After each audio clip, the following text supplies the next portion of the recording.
छोटी बहू। एक कहानी। विवाह का मंडप लगा हुआ था। उस मंडप के चारों ओर बहुत सारे लोग आपस में घेरे हुए खड़े थे। कुछ लोग कुर्सियों पर बैठकर दुल्हन आने का इंतजार कर रहे थे। उसमें से कुछ बाराती थे जो लड़के की तरफ से आए हुए थे और कई उससे ज़्यादा ही लोग लड़की की तरफ से गांव वाले थे। जयप्रकाश बाबू अपनी बेटी संध्या की शादी में खर्च करने में कोई कमी नहीं की है। बैंड बाजा सहित बारातियों के खाने पीने की उत्तम व्यवस्था की थी। उन्होंने कोई सामान खट ना जाए अपने बेटे राहुल को बार बार डांटे जा रहे थे। सभी सामान आ गया है ना, और देखना कुछ घटे नहीं। इज्जत का सवाल है बेटा, और तुम्हारे दोस्त सब किधर गए हैं? कोई दिखाई क्यों नहीं दे रहा है? एक से एक सवाल जयप्रकाश बाबू अपने बेटे से कर रहे हैं। बस बाबूजी, वे लोग आते ही होंगे, मैंने उन्हें आने के लिए कह दिया है, राहुल ने जवाब दिया। इतना कहकर राहुल बारातियों की सेवा करने में जुट गया। दुल्हन को देखने के लिए सभी को बेसब्री से इंतजार हो रहा था और सभी आपस में बात कर रहे थे, खासकर जो दूल्हे की तरफ से आए हुए लोग थे। मोहन बाबू ने तो अपने बेटे विनय के लिए हूर की परी से भी ज़्यादा खूबसूरत लड़की को ढूंढा है। राम बाबू धीरे से बोलते हुए चुप हो जाते हैं। वहीं पर बैठे हुए दूसरे बाराती भी बोल पड़ा, हाँ हाँ क्यों नहीं राम बाबू, अपने गांव में एक वही तो है जो सबसे ज़्यादा पढ़ा लिखा और तो और सबसे बड़ा पोस्ट पर भी। हम लोगों को भी मोहन बाबू पर गर्व होना चाहिए और उससे हमें शिक्षा भी लेनी चाहिए।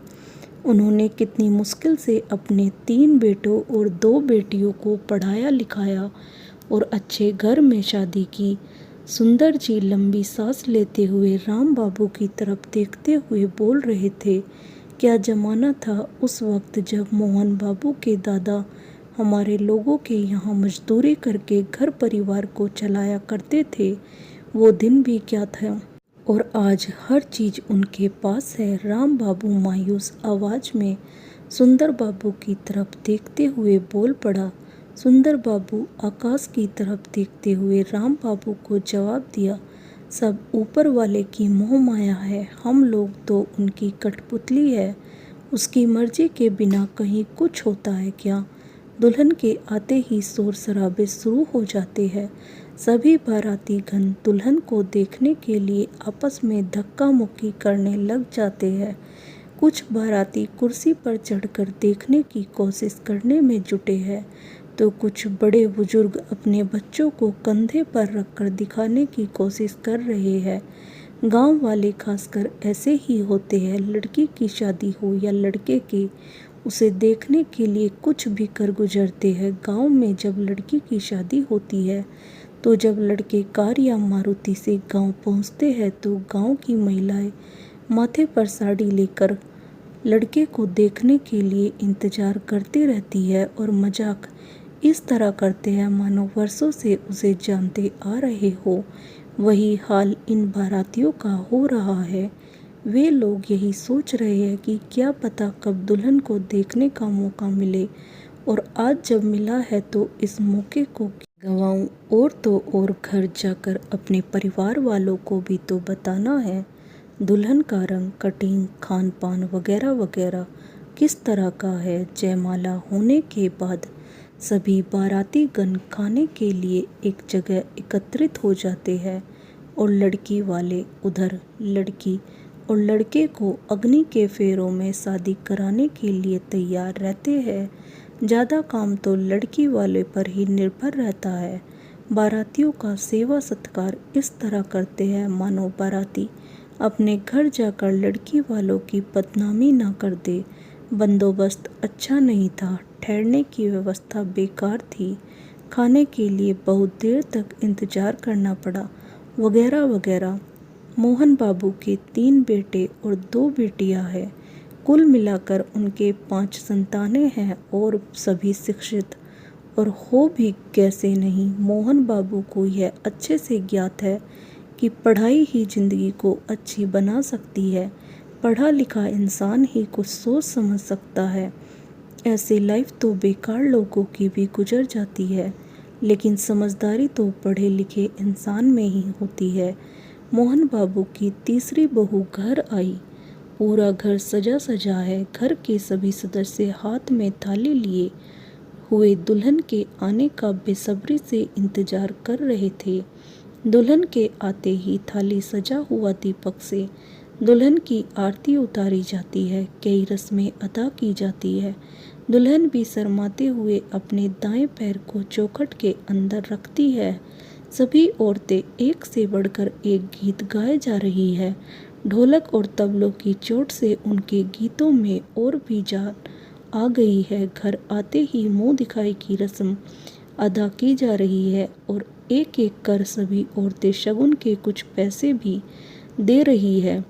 मोहन बाबू के घर पर रिश्तेदारों की भीड़ लगी है। नई नवेली दुल्हन को आए हुए 2 दिन हो गए हैं। अभी तक वो किचन की ओर मुख नहीं किए है।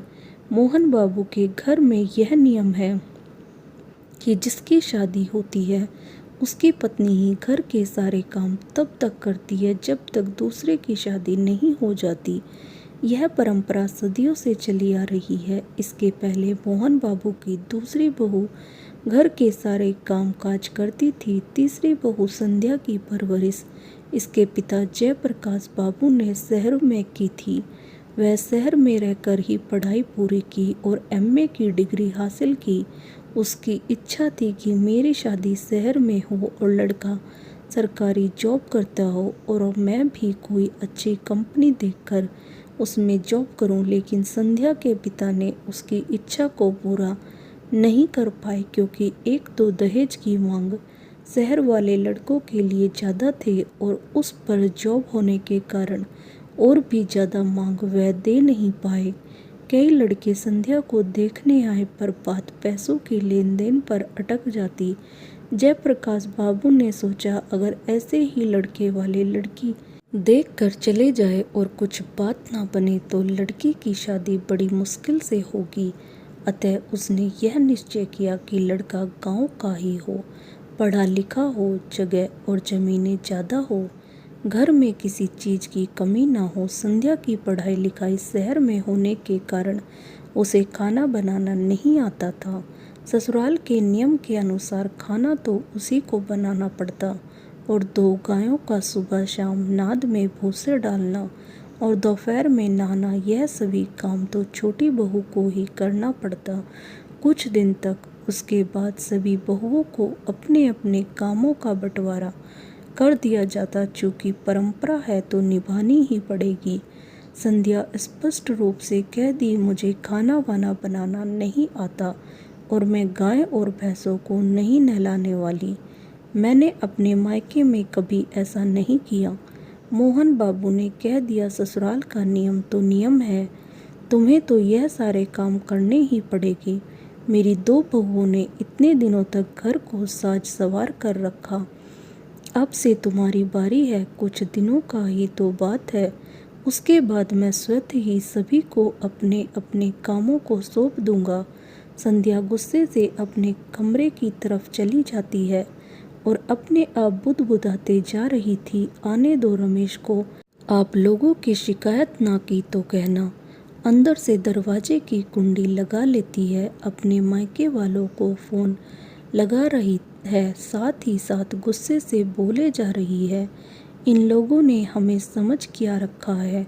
घर की नौकरानी अपने मायके में कभी कुछ नहीं की, यहाँ क्या बर्तन मांजने काम करे और गाय गोरू हमसे ना होगा। संध्या की मॉम कॉल को रिसीव करते ही संध्या गुस्से से आग बबूला हो जाती है। कितनी देर से फ़ोन कर रही हूँ मम्मा, कहाँ चली गई थी तुम? बेटा घर में ही थी, आने में समय लगता है ना थोड़ा, और तुम इतनी गुस्से से क्यों बात कर रही है? सब खैरियत से तो है ना? वहाँ कोई तुम्हें परेशान तो नहीं कर रहा है? कुछ भी अच्छा नहीं है मम्मा, यहाँ पर सभी बोलते हैं घर के सारे काम तुम्हें ही करना है। नहीं करेगी तो अपने घर चली जाओ, अपने बाप को बोलो ले जाए यहाँ से। ऐसा बोलते हैं वहाँ के लोग, कैसे विचार है उन लोगों के। संध्या की मम्मा बोल पड़ी, और भी बहुत कुछ बोलते हैं, मुझसे बोला नहीं जाता, मुझे यहाँ नहीं रहना है। डैड को बोलो हमें यहाँ से ले जाए, नहीं तो मैं। इतना कहकर संध्या फ़ोन काट देती है। बेटी की ऐसी हालत देखकर संध्या की माँ परेशान हो जाती है। वह अपने पति जयप्रकाश को कहती है, कैसा रिश्ता आपने जोड़ा है, मेरी बेटी जरा सी भी खुश नहीं है। वहाँ पर जाते ही घर का सारा काम करना पड़ रहा है। 2-4 महीने क्या नहीं रुक सकते वो लोग। और देखो तो दामाद जी भी उन्हीं के लोगों के पक्ष में है। मेरी बेटी की तो सुनने वाला कोई नहीं है वहाँ। हाय राम, मेरी बेटी कैसे रहेगी वहाँ। आप कुछ बोल क्यों नहीं रहे हैं। झल्लाते हुए संध्या की मम्मा अपने पति जयप्रकाश से कहती है, अरे भाग्यवान, तुम कुछ बोलने दोगी तभी तो कुछ बोलेगे। उस समय से तुम भी बोले जा रही हो। जयप्रकाश बोल पड़ा। पेपर टेबल पर रखते हुए जयप्रकाश बोला, अब बताओ हुआ क्या, आखिर इतनी परेशान क्यों हो रही हो। जयप्रकाश शांति स्वर में पूछा, मेरी बेटी को गए हफ्ते भर भी नहीं हुए हैं, ससुराल वाले परेशान करने में लगे हुए हैं। मेरी बेटी क्या फ्री में ब्याई गई है, पैसे दिए हैं और बर्तन गहने सो अलग। सुनिए जी, एक बार देख आइए, मेरा मन नहीं मान रहा है। किस हाल में होगी हमारी बेटी। अच्छा ठीक है, राहुल को भेजकर मालूम करते हैं आखिर बात क्या है। तुम चिंता मत करो, ठीक हो जाएगा। और उसके गए हुए भी तो 1 हफ्ता ही हुआ है। नहीं जी, आप एक बार होकर आइए, कुछ नहीं, ऊंच नीच हो गया तो राहुल से नहीं संभल पाएगा। ठीक है, मैं कुछ बंदोबस्त करता हूँ। इतना कहकर जयप्रकाश कमरे की तरफ चल पड़ा। सुबह होते ही जयप्रकाश अपनी बेटी के घर की तरफ चल पड़ा। रास्ते में तो उसे मिठाई भी तो लेनी है थी, क्योंकि पहली बार अपनी बेटी के घर जा रहे थे। उसके घर के बाजू वाला ही मिठाई की दुकान खोले हुआ था, वहीं ठहर कर मिठाई लेने लगा। कहो जयप्रकाश बाबू, बहुत दिनों के बाद आए, घर के बाजू में रहते हो, मिलने की भी फुर्सत नहीं है। भाभी जी नहीं आने देती क्या। मिठाई वाला घनश्याम साव मजाकिया लहजे में बोल पड़ा। नहीं श्याम भाई, ऐसी बात नहीं है। जब से बिटिया की शादी हुई है, घर से कहीं जाने का मन नहीं करता। और तो तुम्हें मालूम ही है, मेरे नालायक बेटे को मेरे नाक में दम कर रखा है। दिन भर आवारागर्दी करते रहता है, पढ़ाई लिखाई से कुछ मतलब ही नहीं है उसका। बदमाश दोस्तों के साथ जयप्रकाश बाबू की बातों को बीच में काटते हुए ही श्याम बोल पड़ा, कोई बात नहीं प्रकाश, एक दिन उसमें भी सुधार आ जाएगा। हम दोनों भी बचपन में क्या कम शरारती थे। याद है नई पड़ोसन जो मोहल्ले में आई थी, हम दोनों छुप छुप कर कितना देखा करते थे, और आज कितने शरीफ बने बैठे हैं। कोई कहेगा पहले वाला घनश्याम साव है, देखो तो हम दोनों में कितना सुधार आ गया है। घनश्याम साव हंसते हुए बोला, मैं भी यही सोच रहा हूँ कि राहुल की शादी कर देते हैं। घर गृहस्थी का बोझ जब बढ़ेगा तो जिम्मेदारी अपने आप समझ में आ जाएगी। प्रकाश जी बोल पड़े, सही बोले जय भाई, आइडिया कोई बुरा नहीं है। मुंह में पान चबाते हुए घनश्याम साव बोला, ठीक है, मैं निकलता हूँ, आधे घंटे बाद मेरी बस है। राम राम भाई कहते हुए जयप्रकाश चल पड़ा। समधी के घर पहुँचते ही जयप्रकाश का भव्य स्वागत हुआ। मोहन बाबू बोल पड़ा, क्यों समधी जी, बिना बताए एकाएक मेरे घर पधारे, हमसे कोई क्या भूल हो गई, एक कॉल तो कर देते। नहीं समधी जी, ऐसी बात नहीं है, बिटिया की बहुत याद आ रही थी तो जल्दबाजी में मैं घर से निकल पड़ा। सिर्फ मेरी पत्नी ही जानती है कि मैं यहाँ आया हूँ, राहुल को तो पता भी नहीं है, नहीं तो वह भी आने की जिद करता। आखिर उसकी बहन भी तो यही है। संध्या अपने पिता के लिए 1 गिलास ठंडे पानी लेकर आई और देखकर चुपचाप चली गई। उसके इस व्यवहार से उसके पिता दुखी होते हैं। सोचने लगते हैं कि बिना बात किए चली गई। जयप्रकाश जी बोल पड़े, मैं सोच रहा था समधी जी, संध्या को कुछ दिन के लिए अपने घर ले जाना चाहता हूँ। यह क्या बात हुई प्रकाश जी, अभी तो हफ्ते भर भी नहीं हुए हैं। संध्या भी तो मेरी बेटी है। रहने दीजिए, 2-4 महीने विनय को बोलकर किसी दिन पहुंचवा देंगे। आखिर मेरा घर आपके घर से दूर ही कितना है। दामाद जी किधर गए हैं? आप कहे तो मैं ही उससे बात करूं। वह अपनी बहन को पहुंचाने के लिए गया है। कल तक में आ ही जाएगा। कल तक रुक जाइए, उसके आने के बाद चले जाइएगा। उससे बात भी हो जाएगी। मोहन बाबू बोल दिया। संध्या के पिता कुछ कहने ही वाले थे कि संध्या आकर बोल पड़ी, हमें नहीं रहना और कुछ दिन हमें अपने मायके जाना है। और कितने दिनों तक बर्दाश्त करूं? तुम यह क्या कह रही हो बेटी? हम लोगों ने ऐसा क्या कह दिया जो इतनी बड़ी बात कह दी? कहूँ नहीं तो छोड़ दूँ। मैं अपने मायके में कभी कुछ नहीं किया और यहाँ आते ही घर के सारे काम मुझे ही करने पड़े। कभी आप लोगों ने सोचा मेरे ऊपर क्या बीत रही है? ये तो घर के कायदे कानून थे बेटी, जो वर्षों से चले आ रही है। और मेरे सभी बहुओं ने भी तो सारे काम किए। उसने तो कभी इनकार नहीं किया और कभी इस तरह से बात नहीं की। वो सब के सब अनपढ़ थे, मैं पढ़ी लिखी हूँ, मुझसे यह काम नहीं हो गया। संध्या गुस्से में बोले जा रही थी। मोहन बाबू आपसी मतभेद बढ़ता देख प्रकाश जी से बोले, प्रकाश जी आप अपनी बेटी को कुछ दिन के लिए साथ ले जाइए। कुछ दिन अपने मायके में रहेगी तो मन हल्का हो जाएगा।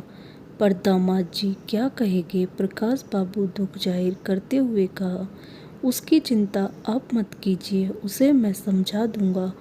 आप संध्या बेटी को साथ लेकर जाइए। मोहन बाबू सांत्वना देते हुए प्रकाश जी से कहा। संध्या अपने घर आते ही माँ से लिपटकर रोने लगी। अपने ससुराल की ढेर सारी शिकायतें की, गठरी खोल कर रख दी। हाय तौबा, मेरे फूल जैसी बेटी पर उन लोगों ने इतना जुल्म किया। उसकी ये मजाल, थाने में मैं उसकी रपट ना लिखा दूं तो कहना। अब रहने भी दो, बात को क्यों आगे बढ़ा रही हो? अब बेटी भी तुम्हारे पास आ गई, फिर क्यों इतना उछल रही हो? संध्या के पिता डांटते हुए संध्या की माँ से बोले, आप तो हम दोनों के बीच पड़िए ही मत, मैं जानती हूँ कि मुझे क्या करना है। संध्या की माँ गुस्से से प्रकाश जी से बोली। संध्या भी अपनी माँ का ही पक्ष लेकर बोल रही थी, ठीक है, तुम लोगों की जो मर्जी हो करो, लेकिन एक बात का ध्यान रखना, जितनी बात को आगे बढ़ाएगी उतना ही बात ज़्यादा बिगड़ेगी। गुस्से से बोलते हुए प्रकाश जी चले गए। दोस्तों, आपको यह कहानी कैसी लगी हमें कमेंट कर ज़रूर बताएं। चैनल को लाइक और सब्सक्राइब करें। धन्यवाद। राधे राधे।